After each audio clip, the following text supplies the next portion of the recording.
Hello student, कैसे हैं आप लोग। First of all welcome to my YouTube channel edge for study by Sadre sir. I hope कि आप सब बड़े ही अच्छे होंगे और बड़े ही मज़े में होंगे, तभी आप अपने इस चैनल पे आए हैं। और मैं उम्मीद करता हूँ कि आप लोग जितने लोग यहाँ पे देख रहे हैं, हमें सुन रहे हैं, हमें समझ रहे हैं, हमें और हमारे वीडियो को शेयर कर रहे हैं, है ना, उन सबको फ़ायदा होने वाला है, आप लोग को बड़ा ही बेनिफिट।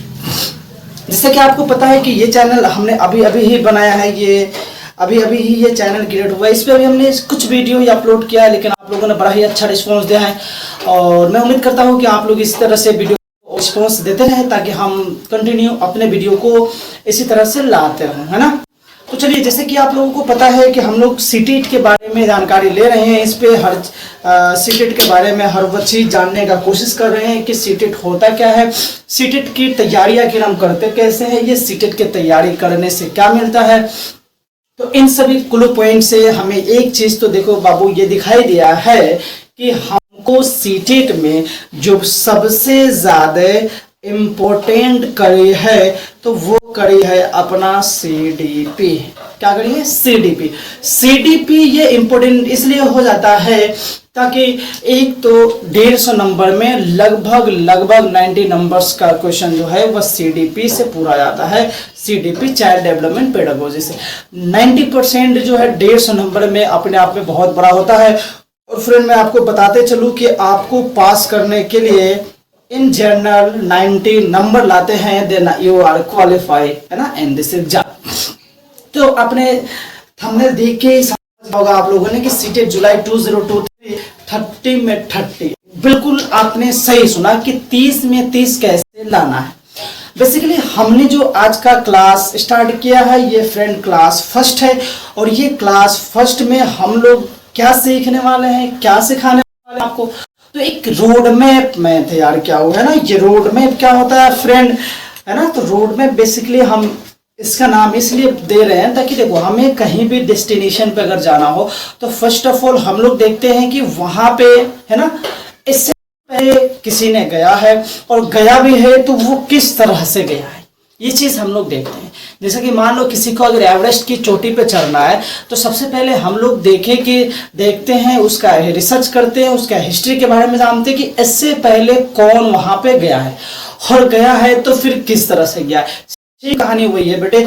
हम लोग जब यहाँ पे स्टार्ट कर रहे हैं सीटेट के बारे में तो थोड़ा सा हम लोग सीटेट का पीछे चलते हैं। सीटेट जो है 2011 के बाद आई, तो हम लोग जो है प्रीवियस ईयर का क्वेश्चन पीवाईक्यू सीरीज लेके आए हैं। देख सकते हो बड़ा ही शानदार से ये सीरीज होने वाला। Edge for study by Sadre sir, online study from here, है ना। अगर आपको सीटेट की तैयारी या किसी भी टेट की तैयारी करना है तो आपको इस चैनल पे आना पड़ेगा और इस यूट्यूब चैनल को सब्सक्राइब करना पड़ेगा, अपने दोस्तों को शेयर करना पड़ेगा ताकि चीज़ों को आप सीख पाएंगे और हम सिखा पाएंगे। शेयर जरूर करें दोस्तों, अपने दोस्तों के पास, अपने पड़ोसी के पास, अपने रिश्तेदारों के पास, ताकि क्या होता है कि शेयर से चीज़ें जो है काफ़ी हमें भी मोटिवेशन मिलेगी। अगर आप लोग देखेंगे, क्योंकि मैं बना रहा हूँ आप लोगों के लिए, अगर आप लोग ही नहीं देखोगे तो फिर हमें बनाने से कोई फायदा नहीं होता। हालांकि अभी तक जो भी वीडियो हमने बनाया है आप लोगों ने बेहतरीन देखा है, तो मैं उम्मीद करता हूँ कि आप लोग जैसे ही देखते रहेंगे ऐसे ही प्यार बना के रखेंगे और हम लोग अगले सीटेट जो आई थिंक मुझे लगता है कि जनवरी 2024 में होने वाला है, उस सीटेट में काफ़ी बेहतरीन प्रदर्शन करेंगे अगर आप हमारे साथ जुड़े। दूसरी बात कि आप हमारे टेलीग्राम चैनल से जुड़ जाए और यूट्यूब चैनल से भी जुड़ जाए, जहां पे आपको कंटिन्यू जो है वो रेगुलर जो है आपको कुछ ना कुछ अपडेट देखने को मिलेगा और चीज़ें सीखने को मिलेगा। तो फ्रेंड चलिए स्टार्ट करते हैं बिना समय खराब किए हुए। सीडीपी डेट मीन्स बाल विकास, या आप अगर और डिटेल में बोलो फ्रेंड इसको तो चाइल्ड डेवलपमेंट पेडागोजी बोल सकते हो।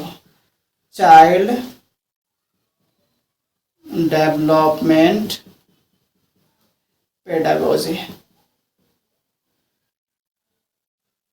तो फ्रेंड बाल विकास हम लोगों को पढ़ना है, ये क्लास 1 है। तो चलिए स्टार्ट करते हैं। आपने कई जगह पे पीवाईक्यू देखा होगा, लेकिन इस तरह का पीवाईक्यू आपने बिल्कुल नहीं देखा होगा।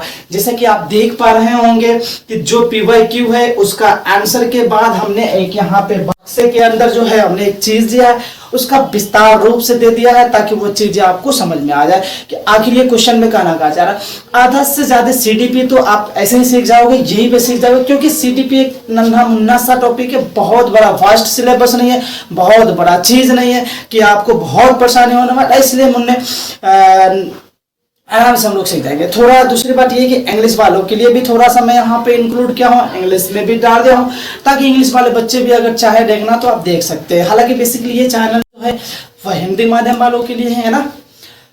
चलिए फ्रेंड स्टार्ट करते हैं। पहला क्वेश्चन, जैसा कि आप क्वेश्चन पढ़ पा रहे होंगे कि a child growth and development is influenced by, एक बच्चे की वृद्धि और विकास निम्नलिखित में से किस कारक के द्वारा प्रभावित होती है फ्रेंड। तो ये पहला ही चैप्टर का क्वेश्चन है, ये है ना, ग्रोथ, वृद्धि और विकास से ये है। तो बोला जा रहा है क्वेश्चन में फ्रेंड कि एक बच्चे की वृद्धि और विकास निम्नलिखित में से कौन से कारकों के द्वारा हो सकती है। तो सबसे पहले तो बता दें कि एक बच्चे की जो विकास होती है या वृद्धि होती है वो बहुत सारे कारकों से होती है। हम लोग जब सीडीपी का क्लास लगाएंगे, जब वहां पे चीजों को सीखेंगे, थोड़ा सा यहाँ पे चीजों को हम समझाते चलेंगे, क्योंकि ये पीवाईक्यू सीरीज है।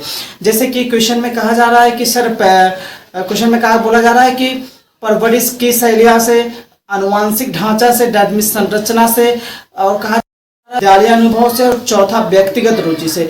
यानी कि किन किन चीजों से एक बच्चे में वृद्धि और विकास देखने को मिलता है फ्रेंड। तो विकास किसी एक डायमेंशन में नहीं होता, विकास मैनी डायमेंशन में होता है। तो वृद्धि और विकास जो है, इसमें जो चीज नाम लिया है, जैसे परिवेश की शैलियाँ, यह भी ये हम किस माहौल में रहते हैं, आप जिस माहौल में रहेंगे वैसा ही आप आउटपुट मिलता जाएगा, है ना। सपोज अगर आप इंडिया में रहते हो, आप भारत में रहते हो तो हिंदी लैंग्वेज सीखते हो, अगर आप ब्रिटेन चले जाते हो वहां के जो बच्चे होते हैं तो वह इंग्लिश बोलते हैं। तो परिवेश है ना, वो बहुत स्टाइल मैनेज करता है कि परिवेश की शैली क्या है। आनुवंशिक ढांचा है ना, जैसे किसी के पिता मंद बुद्धि है या उसके माता मंद बुद्धि है तो बच्चे के ऊपर भी जेनेटिक असर पड़ता है, तो यह भी करेक्ट है।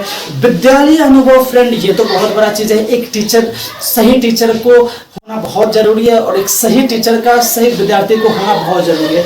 तो ये तीन चीजें अगर, और चौथा व्यक्तिगत रुचि, पर्सनल इंटरेस्ट जो है वो भी एक बहुत फैक्टर रखता है ना। तो ये चार चीज, जैसे कि हम लोग जो है यहाँ पर लिखे भी हैं कि वृद्धि और विकास, आनुवांशिकता या आनुवांशिक संगठन और पर्यावरणीय कारकों सभी अनियंत्रितों के बीच एक जटिल संतुलन द्वारा विनियमित होती है। आनुवांशिकता वृद्धि और विकास की सीमा को निर्धारित करते संभव है, लेकिन पर्यावरण को एक बच्चे की वृद्धि और विकास के लिए, तो ये सारा चीज होता है। तो फ्रेंड इसका ऑप्शन जो है वो डी हो जाएगा, है ना। तो चलिए फ्रेंड दूसरे क्वेश्चन की हम लोग चलते हैं। जैसा कि हम लोगों ने पहला क्वेश्चन देख लिया था कि पहला क्वेश्चन का आंसर क्या था। पहला क्वेश्चन हम लोगों ने देखा था कि पहले क्वेश्चन का आंसर जो था वो ऑप्शन डी था, ऑल और करेक्ट, है ना, क्योंकि एक विकास और वृद्धि के लिए सभी कारक जो है वह होंगे। दूसरा क्वेश्चन फ्रेंड हमको कहा है कि डेवलपमेंट चेंज इन चिल्ड्रन, है ना, बच्चों में विकासात्मक परिवर्तन के क्या क्या कारक हो सकते हैं। तो हमारे पास चार कारक दिए गए फ्रेंड, जिसमें सबसे पहला कारक है कि सभी संस्कृतियों में सार्वभौमिक सम्मान गतिश होते हैं। दूसरा है ये एक आयामी और रैखिक है। और तीसरा जो है फ्रेंड वंशानुगत और क्षमता और अक्षमताओं के पर्यावरणीय कारकों के बीच एक जटिल अंतःक्रिया है। फ्रेंड चौथा ऑप्शन जो है अपरिवर्तनीय है, पैर की उंगली से सिर तक आगे बढ़ते हैं। तो फ्रेंड बच्चों में जो विकासात्मक परिवर्तन है वो ऑप्शन सी होगा कि वंशानुगत और क्षमताओं और अक्षमताओं में पर्यावरणीय कारकों के बीच में एक जटिल अंतःप्रक्रिया है। चलिए इसके बारे में थोड़ा सा डिटेल में देख लेते हैं। जैसा कि आपको इसके में दिखाई दे रहा होगा कि मानव विकास आनुवंशिकता और वातावरण दोनों को प्रभावित होती है, क्योंकि ये वे तत्व है जो किसी व्यक्ति के वृद्धि और विकास को निर्धारित करने में महत्वपूर्ण भूमिका निभाती है। तो आई होप कि फ्रेंड आपको ये समझ में आया होगा। अगर आपको दिक्कत हो रही होगी तो आपके पास ये पूरा लिखा गया है, आप लिखेंगे, छापेंगे, सीखेंगे, समझेंगे, और एक काम साथ ही साथ आप करेंगे, सारी चीजों को नोट करते जाएंगे ताकि ये आपको इन फ्यूचर में जरूरत आने वाला है। इतनी मोटी सी चीजें आपको बन जाएगी, है ना। सीडीपी में मैं बड़ा ही एक एक चीजों को बताने वाला हूँ आपको, हर वो चीज जो आपके काम में आने वाली है वो हर एक चीज़ को बताने वाले। मैं आपको किताब दिखाऊंगा, सीडीपी की बुक इतनी मोटी मोटी है, लेकिन मैं आपको क्या बेहतरीन ढंग से समझाऊंगा। आपने यूट्यूब पर ऐसा वीडियो आपने इससे पहले कभी नहीं देखा होगा। हर यूट्यूबर ने बनाए हैं, बहुत सारे यूट्यूबर ने, लेकिन हर यूट्यूबर ने वैसा नहीं बनाया होगा, अच्छा बनाया होगा। हम खराब नहीं कर सकते किसी को, अपने लिए हम दूसरे को खराब नहीं कर सकते हैं, लेकिन हमने जो आपको हम जो आपको बना के देंगे उस कंटेंट को आप एनालिसिस कीजिएगा।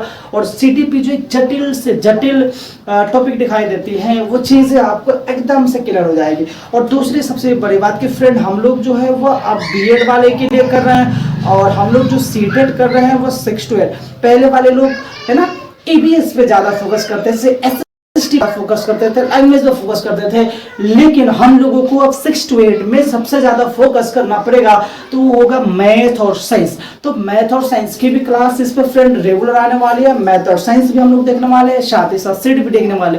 लेकिन सबसे पहले एक रोड मैप होता है। रोड मैप किसे करते हैं, जैसा कि हमने पहले भी बताया कि चीजों को सटीक सीखते जाना है। चलिए आगे चलते हैं तीसरे क्वेश्चन की ओर। बिना समय खराब किए हुए, अगर सपोज डेट अगर मैं ज्यादा तेज बोल रहा हूँ तो आप वीडियो को स्लो कर लेंगे। यूट्यूब वाले बाबा बड़े ही अच्छे सिस्टम दिए हैं कि तेज कर लीजिए किसी भी टीचर को, स्लो कर लीजिए किसी टीचर को। ये टीचर के लिए ही समझो तो स्पेशल ये बनाया गया, क्योंकि मूवी वगैरह तो हम लोग एक ही समान गति से देखते। चलिए तीसरा क्वेश्चन है अभिकथन और तर्क। अभिकथन और तर्क टाइप का क्वेश्चन बहुत ज्यादा इधर का डिमांड हो गया है फ्रेंड। ये भी 2023 का क्वेश्चन है। हाँ, मैं आपको बताते चलूं कि ये 2023 का क्वेश्चन है। तो ये अभिकथन टाइप का क्वेश्चन फ्रेंड आपके लिए बड़ा ही इंपॉर्टेंट होने वाला है। अभिकथन क्या कह रहा है कि all children across culture processing through the stage of development in the same manner at the same age. Hindi में बोले तो फ्रेंड, सभी संस्कृतियों में बच्चे एक ही उम्र में एक ही तरह से विकास के चरणों से गुजरते हैं। और दूसरा कहा जा रहा है कि चाइल्डहुड इज यूनिवर्सल एंड अनडाइमेंशनल लिखना चाहिए। वहां पे तर्क बोलता है कि बचपन सार्वभौमिक और एक आयामी होते हैं। तो बिल्कुल ये बात जो सरासर गलत हो रही है कि सभी संस्कृतियों में बच्चे एक ही उम्र में एक ही तरह से विकास नहीं करते हैं, अलग अलग। उसके अभी थोड़ा देर पहले बताया था, हर वो चीज पे डिपेंड करता है। तो आपका अभिकथन तो फ्रेंड गलत हो ही गया, और साथ ही साथ इसका तर्क भी गलत है, क्योंकि बच्चे जो है बचपन जो है सार्वभौमिक और एक आयामी नहीं होते हैं, वो कई डायमेंशन में होते हैं, मल्टी डायमेंशन में होते हैं। कैसे होते हैं इसके बारे में थोड़ा सा एनालिसिस हम लोग देख लेते हैं।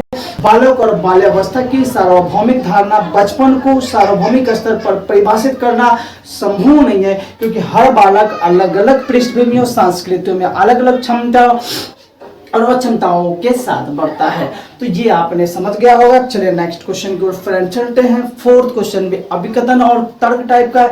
तो चौथा में अभिकथन बोलता है कि सामाजिकरण जो है वह स्कूल में ही होता है, जब बच्चे स्कूल जाना शुरू करते हैं। और दूसरा जो है स्कूल द्वितीयक सामाजिकरण की एकमात्र संस्था।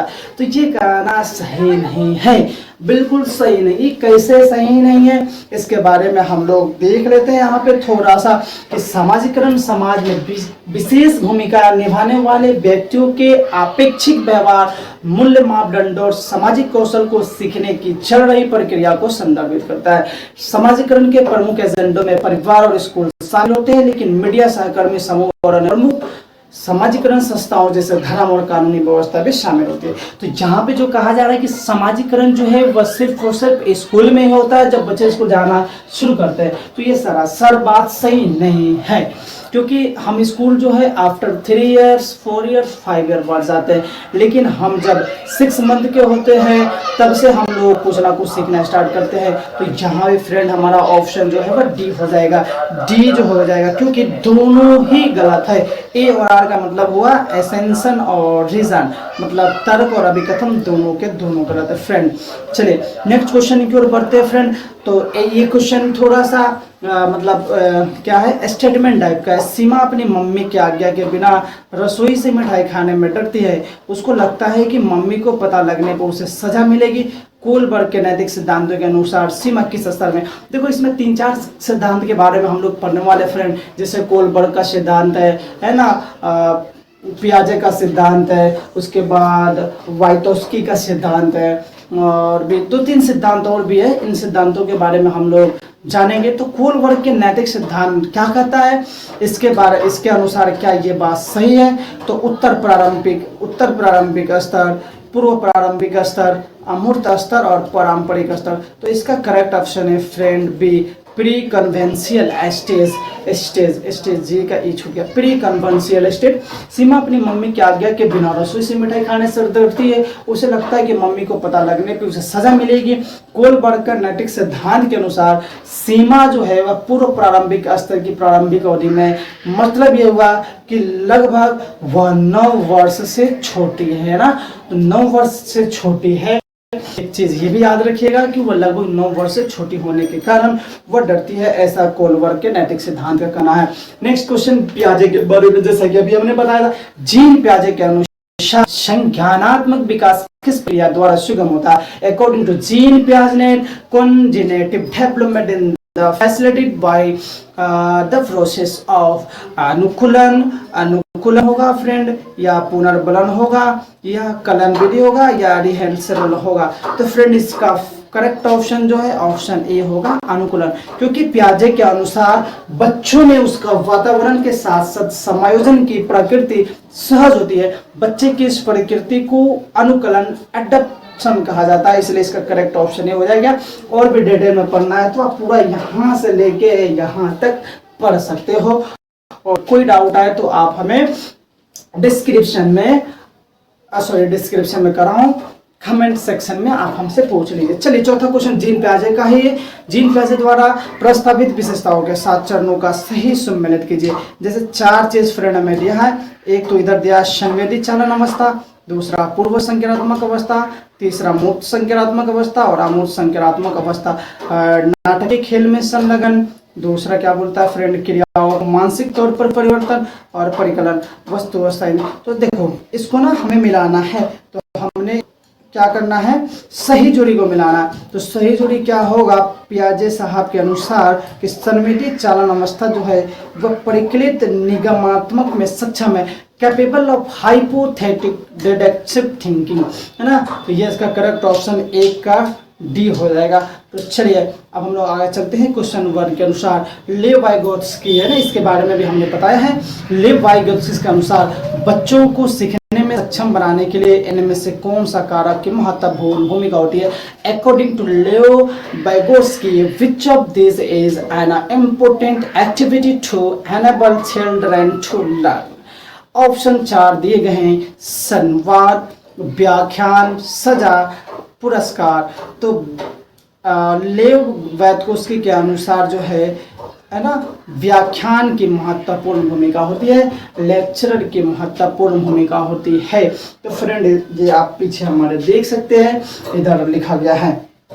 चलिए क्वेश्चन नंबर 9 की ओर आते हैं फ्रेंड। लो फिर से जी हमारे आगे, निम्नलिखित में से कौन से मनोवैज्ञानिक ने प्रतिपादित किया कि अंतःक्रिया बच्चों के भाषिक विकास में महत्वपूर्ण। तो देखो बच्चों के भाषिक विकास में जो लैंग्वेज डेवलपमेंट में जो है, which psychologist formulated the theory and which interaction in consider the most important in language development of child.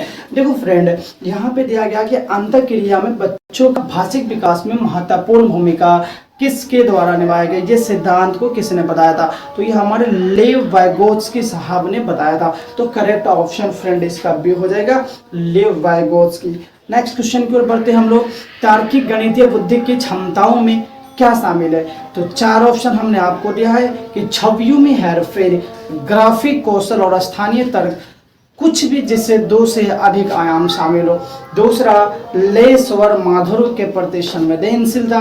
तीसरा विशिष्ट पिच स्वर और लय के करना जिसे पहचानने में अन्य लोग चूक सकते हैं। तो ये